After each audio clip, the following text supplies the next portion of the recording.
চাই আমাদের জামালপুরের ভালো বাস সার্ভিস আসুক এবং রাজীব বাস যেহেতু আমাদের জামালপুরে অনেক পুরাতন একটি বাস, তারাও আমাদের ভালো সার্ভিস দেখ, গেটলক সার্ভিস দেখ এবং ফিটনেস সহ গাড়ি আমাদের জামালপুরে তারা প্রোভাইড করে। নির্দিষ্ট লিখিত 6টি দাবি জানিয়েছি ইতিমধ্যে, এবং আমরা চাই যদি আমরা জামালপুরের বাস শ্রমিক মালিক সমিতির সাথে আমাদের সমন্বয় করে দেওয়া হয়, তাহলে আমরা জামালপুরের বাস সার্ভিসের হয়তো পরিবর্তন করতে পারবো।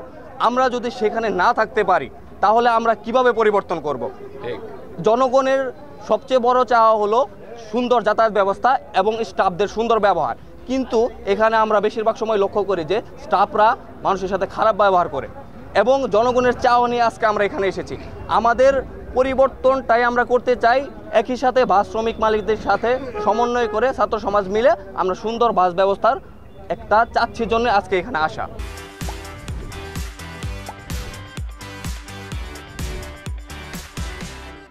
বৈষম্য বিরোধী ছাত্রদের ব্যানারে গুটি কয়েক লোকজন এসে বিভিন্ন অযৌক্তিক দাবি নিয়ে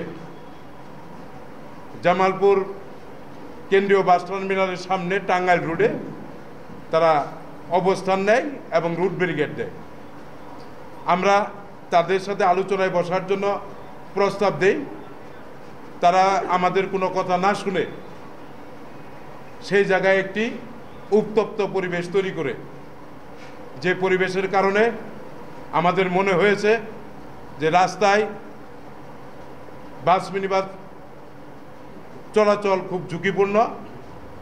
যাত্রী এবং ড্রাইভার স্টাফদের নিরাপত্তার স্বার্থে আমরা জামালপুর জেলা মালিক সমিতি শ্রমিক ইউনিয়ন সিদ্ধান্ত নিয়েছি জামালপুরে অনির্দিষ্টকালের জন্য জামালপুর জেলায় বাস মিনিবাস পরিবহন বন্ধ থাকবে। কিছু ছাত্র কি উদ্দেশ্যে তারা রাস্তা ব্যারিকেড দিছে সেটা জানার জন্যে, শোনার জন্যে তাদের সঙ্গে প্রশাসন সহ আমরা সহ তাদের সঙ্গে কথা বলার চেষ্টা করি, কিন্তু তারা কোনো কথা না শুনে আমাদের কথার উপেক্ষা করে এই শ্রমিকদের সাথে উত্তপ্ত আচরণ করার পরে তারা নিজেরাই রাস্তা ব্যারিকেড দিয়ে রেখেছে, এবং আমাদের একটা শ্রমিক ইতিমধ্যে আহত হয়েছে।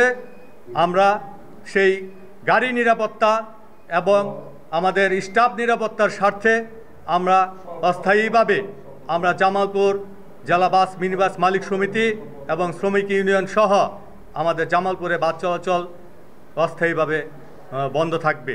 জামালপুর থানা শরীফপুর এলাকায় একটা দুঃখজনক ঘটনা ঘটছিল, যেটা সড়ক দুর্ঘটনায় 2 জন লোক নিহত এবং 2 জন আহত হয়েছেন।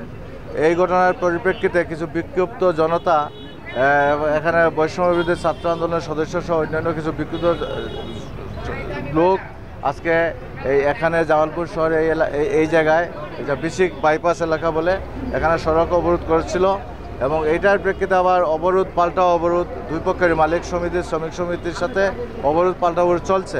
আমরা উভয় পক্ষের সাথে যোগাযোগ রক্ষা করার চেষ্টা করছি, তাদের বিষয়গুলো আমরা পারস্পরিক সমন্বয় সাধনের মাধ্যমে কীভাবে অতি শীঘ্রই একটা সমাধানের পর্যায়ে নিয়ে যাওয়া যায় সেটা আমরা চেষ্টা করছি। আশা করি অতি শীঘ্রই সমাধান হবে।